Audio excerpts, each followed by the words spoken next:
con toda esta, vaya, lógica que aquí has desplegado, pues tú sabes que lo que uno se encuentra en campo, porque entre tú y yo nos podemos entender, ¿no? Pero lo que uno se encuentra en campo es con la psicología de las facultades, ¿no? Aquella que concibe precisamente, pues que, por ejemplo, el liderazgo no es algo entrenable, es algo con lo que se nace, eso dice, ¿no? Y lo quieres medir, no hagas un experimento, aplica un cleaver, por ejemplo, ¿no? Este y cosas por el estilo. ¿Cuáles son las, si puedes darnos algunos ejemplos, Isaac, de esas barreras a las que te has enfrentado y algunos, pues vaya, tácticas de cómo irles dando la vuelta para que puedan ser asumidos los proyectos que has planteado, esto previo a la, pues ya a que tratemos en concreto qué aplicaciones has realizado? Porque Okay. tú sabes que cuando vamos así muy acartonados, muchas veces eso es lo que nos cierra puertas, ¿no? Sí, sí.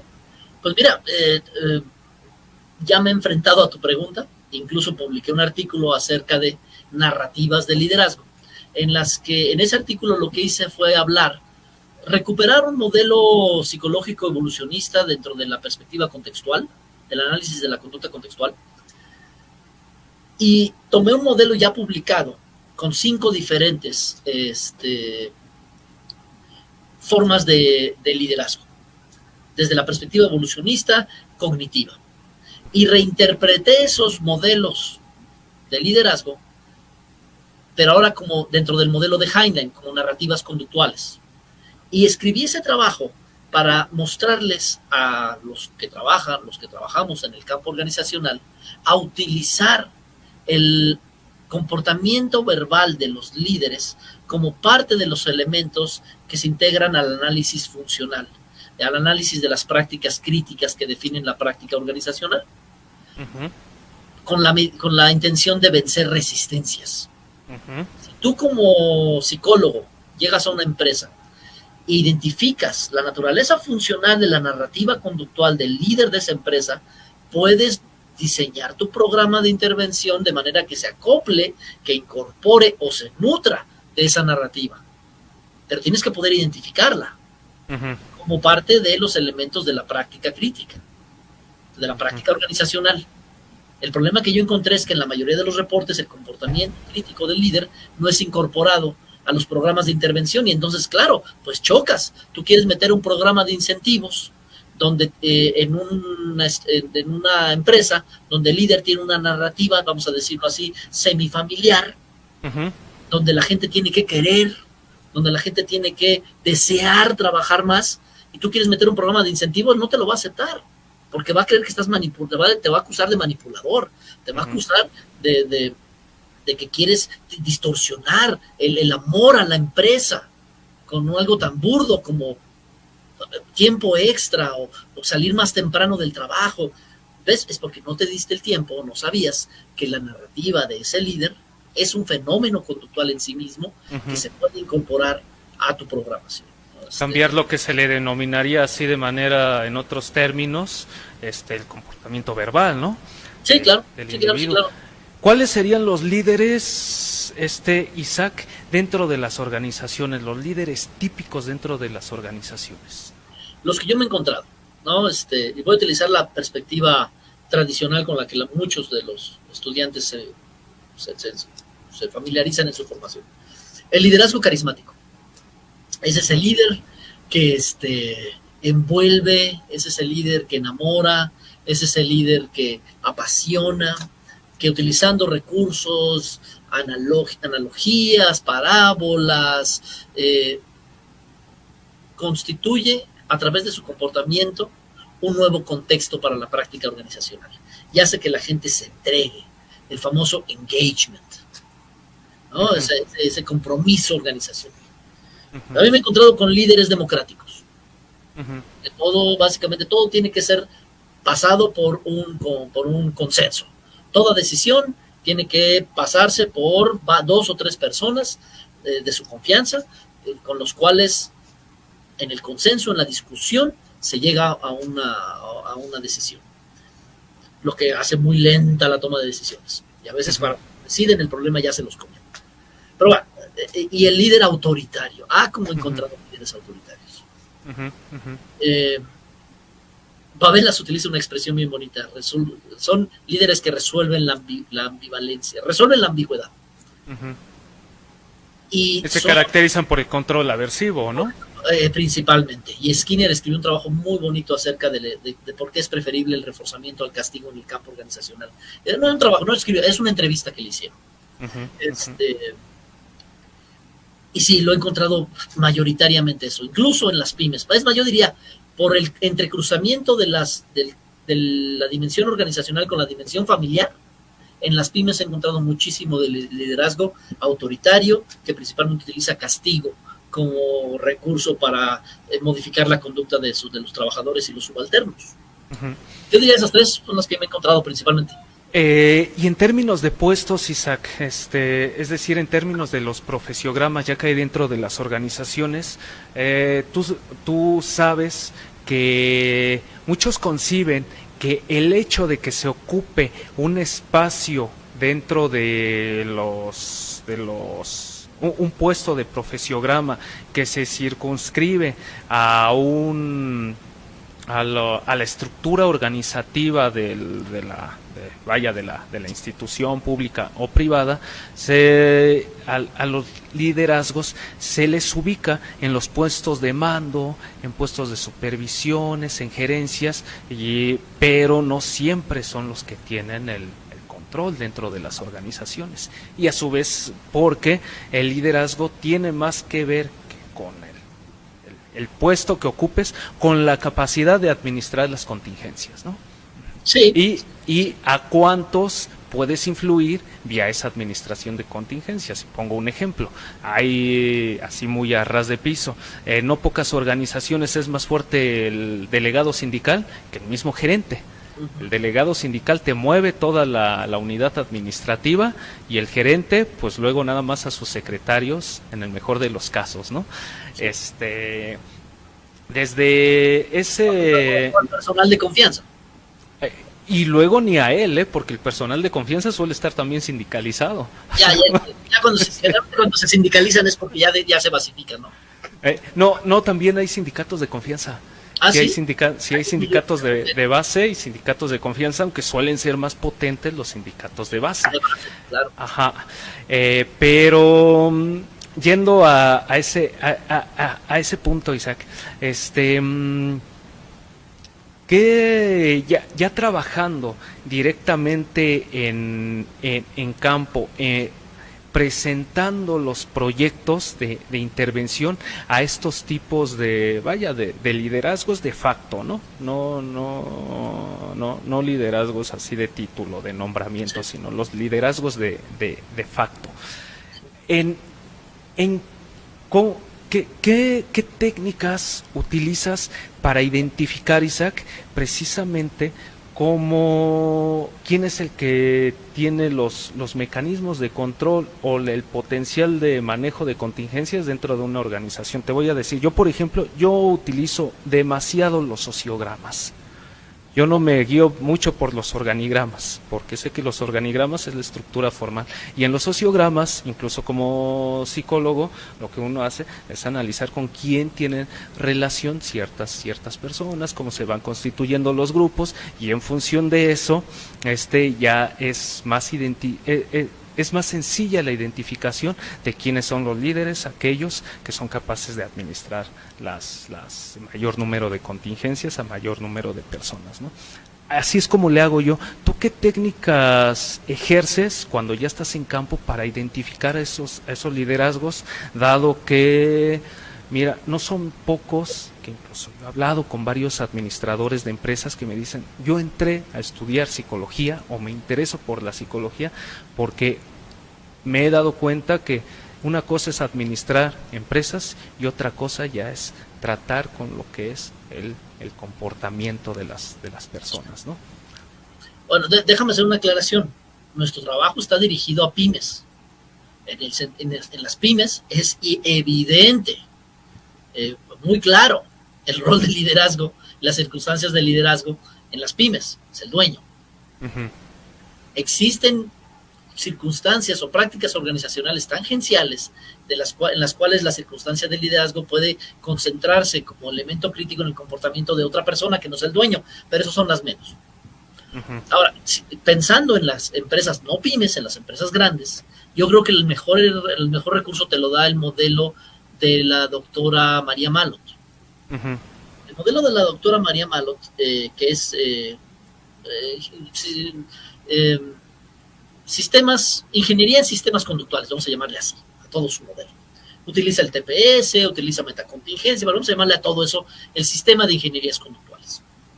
Bueno, ese te permite identificar, casi como lo dijiste, qué unidad conductual administra las contingencias que regulan la práctica crítica dentro de la empresa. Y te permite identificar el flujo funcional de esa regulación contingencial, y ahí es donde, y rastreándola puedes ver dónde están las áreas de oportunidad, puedes ver dónde están los problemas, los conflictos de interés, donde choca una gestión contingencial con otra gestión contingencial. Ella utilizaría ese, el modelo de la doctora Malot. Ujú. Muy bien. Y es un análisis funcional, ¿eh? Es un análisis funcional basado, ya lo conoces. Okay. Ujú. Sí, sí, incluso ella es la que trabaja con macrocontingencias, microcontingencias y esto, ¿verdad? Sí, sí, sí, el modelo metacontingencial de la profesora Sigrid Klen, ella es parte de los máximos desarrolladores. Ellas dos escriben artículos muy poderosos juntas. Sí, yo le apuesto al modelo de María Malot.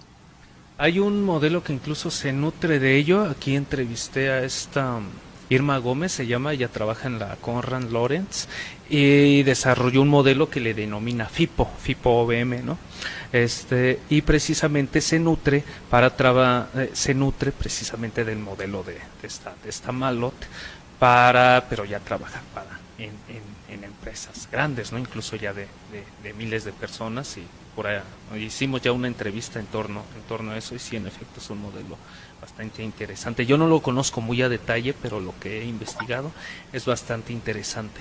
Respecto a esto del liderazgo, incluso Isaac, ustedes utilizan una tarea de ensamble, tengo entendido, para realizar preparaciones experimentales, para investigar el liderazgo en contextos así experimentales. En laboratorios.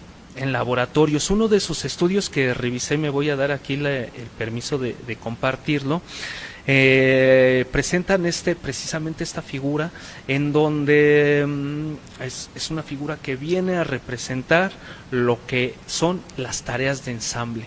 ¿Pudieras explicarnos, Isaac, cómo se realizan estas tareas y cómo puede ayudar las tareas de ensamble para entender el liderazgo dentro del comportamiento organizacional, Isaac? Sí, claro, sí, claro. Mira, bueno, la tarea de ensamble comenzó como un intento de hacer simulaciones de laboratorio de las condiciones fundamentales del flujo laboral. Viendo muchos casos donde se analiza operacionalmente el flujo laboral de múltiples empresas, encontré que que había una generalidad. El flujo laboral de muchas empresas se puede reducir a 3 estados: designación o planeación, acción y evaluación. Decidimos hacer algo. Por ejemplo, llega ropa nueva al Suburbia y el gerente de piso del departamento de caballeros tiene a sus vendedoras. Llegaron unos nuevos pantalones Levi's. Entonces se toma una decisión y se designan responsabilidades organizacionales. Quiero que esto esté aquí, quiero que estén doblados así, para acá, para allá, bla, bla, bla, bla. La gente operativa realiza la función. Ponen los pantalones, los ponen de tal manera, y luego él pasa y supervisa. ¿Qué pasó? ¿Están los pantalones en el lugar correcto? Estas 3 fases, estos 3 momentos, estas 3 etapas, son comunes a muchas empresas y muchos sectores económicos dentro de su flujo laboral. Quise reproducir con una tarea experimental esos flujos, y la tarea de ensamble fue la forma en la que llegamos a ello. Debo reconocer 2 influencias: la tarea de igualación de la muestra y sus desarrollos históricos desde sus inicios como Berryman, Ajá. y las tareas de rompecabezas de Emilio Rivas. La tarea de igualación la muestra como influencia y las tareas de rompecabezas de Emilio como contraste. Yo, cuando diseñé la tarea de igualación de la tarea de ensamble, lo que quise hacer fue reproducir las circunstancias de la posibilidad de evaluación paramétrica mediante una tarea.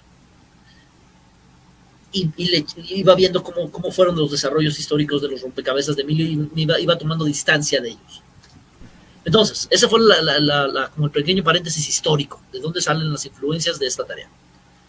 Ahora, si el liderazgo se define como una circunstancia y no como un rasgo,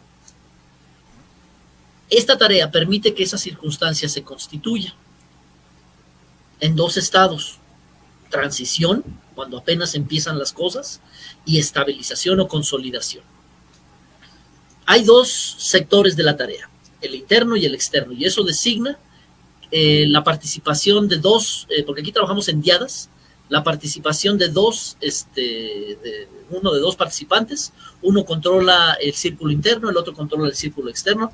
En esa imagen no sé si se alcance a ver, pero son dos círculos concéntricos, uno chiquito, uno más grande, tienen un entramado de líneas y el logro es girar los círculos de tal manera que se forma un ensamble. Una línea continua que atraviesa de un lado al otro los dos círculos. Para lograr estos giros, cada participante tiene que oprimir uno de dos botones. Uno gira en el sentido de las manecillas del reloj, el otro gira su respectivo círculo en contra de las manecillas del reloj. Esta tarea que estás mostrando aquí es la tarea selectora. El circulito que está arriba del círculo, ya ves que hay dos círculos, el círculo chiquito, ese toma la función de estímulo selector y selecciona el tipo de movimientos ensayo a ensayo que van a llevar a retroalimentación positiva o negativa. En ese sentido es una tarea selectora.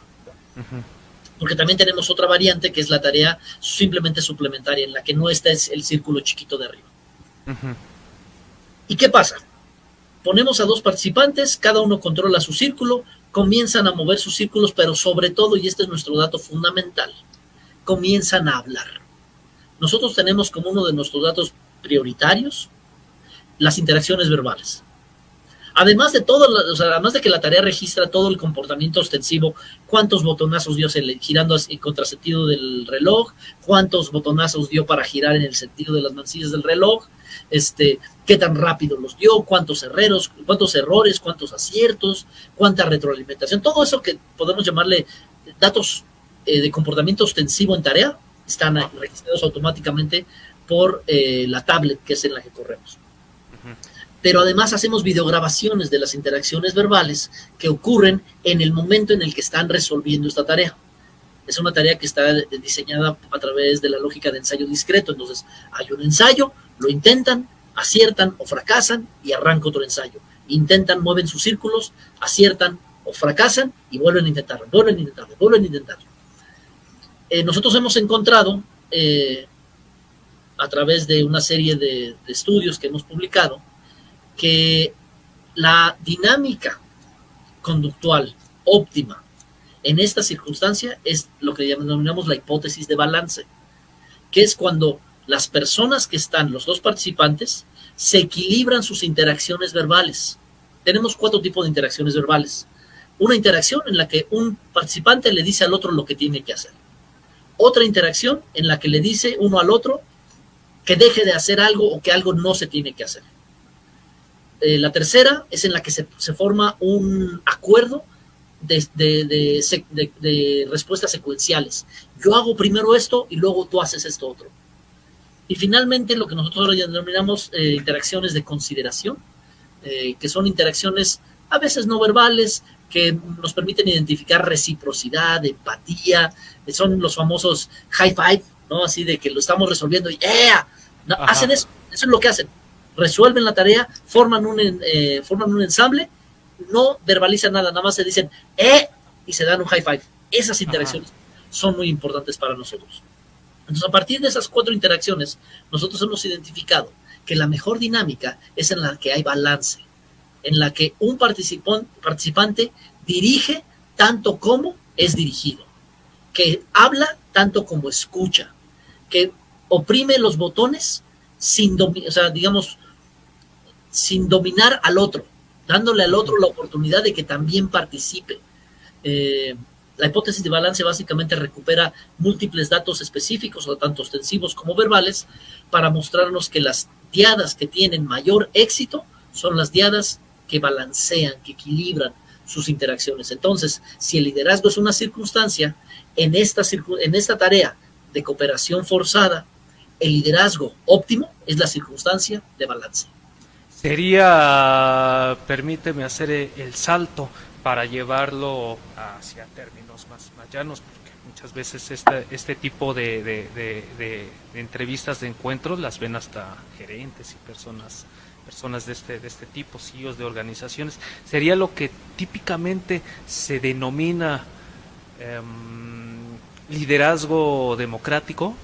Sí, lo enlacé con liderazgo distribuido, lo enlacé, o sea, los resultados de esta hipótesis, o sea, la presentación, la publicación de los resultados que dieron lugar a esta hipótesis, los enlacé con liderazgo democrático y liderazgo distribuido, sí. Y una pregunta, Isaac, mira, cuando yo observo este tipo de materiales, o sea, a mí me fascina ver este tipo de materiales, porque para mí son instrumentos que pueden ser utilizados para medir de manera más isomórfica, diría la doctora Zaira, el fenómeno de liderazgo, y ya no seguir utilizando esos tipos de pruebas que no tienen validez predictiva, ¿no? Un cleaver, por ejemplo, que se sigue utilizando y no te dice demasiado en torno a cuál es el comportamiento de las personas. Ahora bien, la pregunta sería, este tipo de herramienta, de instrumento, de preparación experimental, Isaac, ¿puede ser utilizada fuera de laboratorios, es decir, en empresas por reclutadores, bueno, no reclutadores, por quienes se encarga de hacer la selección de personal o la evaluación de personal para precisamente evaluar liderazgo? O sea, ¿es sensible a ello? Sí, yo creo que sí, es algo que discutí con un licenciado, un psicólogo en el último congreso de la Sociedad Mexicana de Análisis de la Conducta. Un psicólogo yucateco me decía que él veía en la tarea mucha heurística como mecanismo de evaluación, como estrategia de evaluación. ¿Cómo lo usarías? Entonces imagínate, llegas como psicólogo y te dicen, oye, vamos a promover a una persona, necesitamos una persona de este departamento y lo queremos promover, pero no queremos meternos en problemas. No sabemos quién va, cuando asuma una función de poder, quién va a ser autoritario, quién va a generar un ambiente tóxico, quién nos va a meter en problemas de demandas. Ayúdanos a decidir. Bueno, como dices, tú puedes utilizar una prueba con poco valor predictivo, con problemas, con muchos problemas, ¿no? Ya también he publicado acerca de eso. O utilizar este tipo de recurso. Entonces, pones a los candidatos a trabajar con otras personas de la empresa y observas la frecuencia, por ejemplo, de comportamiento supresivo. ¿Qué tanto esta persona que estás pensando como candidata para ocupar el puesto directivo suprime, le dice a la otra persona, deja de hacer esto, no lo hagas, así no, ya no lo gires, no oprimas ese botón? ¿Qué tanto lo hace? Nosotros creemos que en ciertas circunstancias de cooperación forzada el balance es lo mejor. Si esto es aplicable, si esta lógica se corresponde con la práctica organizacional crítica de la cual esta persona va a entrar con una función directiva, pues eso no conviene. No conviene una persona que presenta comportamiento tan altamente supresivo. Oye, ¿y qué tal directivo? Pues tal vez sí. Tal vez sí. Depende de la lógica funcional de la práctica organizacional. Si va a ser directivo en un departamento que reclama constantemente la toma de decisiones rápidas, la designación de responsabilidades. Estoy pensando, por ejemplo, en un gerente en una empresa que se dedica a modificar maquinaria industrial. Él tiene que tener presente insumos, tiempos, talento de sus ensambladores, de sus soldadores, cuántas personas dispone en fines de semana. Tiene que tomar muchas decisiones y además tiene que ser sumamente directivo, ¿no? Entonces pones a trabajar a las personas, a los candidatos, y la persona que tenga la mayor frecuencia de interacciones directivas y que logren resolver la tarea, porque también eso es clave, que tengan éxito, porque de nada te sirve un directivo que no puede tener éxito, esa persona lo pones arriba en el listado de candidatos, que después ya sabemos cómo es la realidad. Tú pones un nombre, pones un listado de personas, de candidatos que fueron evaluados a través de herramientas psicológicas y al final lo van a decidir los tomadores de decisión. Sí, la famosa terna, ¿no? Sí. O sea, tú mandas a tus candidatos y el gerente general, el ejecutivo, el dueño va a decir Pero ahí nuestra responsabilidad social como psicólogos profesionales es orientar la toma de decisiones de los tomadores de decisión con las mejores herramientas. Esta herramienta pues, permite la identificación del comportamiento del liderazgo como una circunstancia funcional en tiempo real, a través de observaciones directas. Pero te digo, la clave está en que logres ver si la circunstancia funcional de cooperación forzada que simula esta tarea es aplicable al contexto de la práctica organizacional específica. Si no es así, pues no, entonces tendrías que buscar otro recurso. Hasta el momento, por ejemplo, esta tarea de ensamble únicamente la han puesto en operación en laboratorios, hasta donde entiendo. Porque estamos apenas saliendo de la fase de exploración descriptiva. Apenas este año estamos estamos en proceso de los primeros experimentos, las primeras manipulaciones activas de variables independientes. Desde el 2017 hasta la fecha, lo único que hemos hecho ha sido el mapeo a través de estudios descriptivos de la circunstancia de liderazgo, porque para eso sirven los estudios descriptivos, para generar hipótesis de trabajo que después puedan ser contrastadas con la estrategia experimental, ¿no? Y a veces sale. Sí, ¿no? Y es trabajo de décadas. Es un trabajo largo, pero creo yo, estoy convencido en la sabiduría de los viejos maestros, ¿no? Muchos le han hecho así y han tenido mucho éxito en sus programas de investigación, entonces yo también he querido optar por esa opción, entrar con estudios descriptivos, mapear la circunstancia de liderazgo y después avanzar a la manipulación activa de variable en la que podemos, permíteme decirlo así, construir o destruir esa circunstancia. Generar líderes o inhibir ese tipo de comportamiento.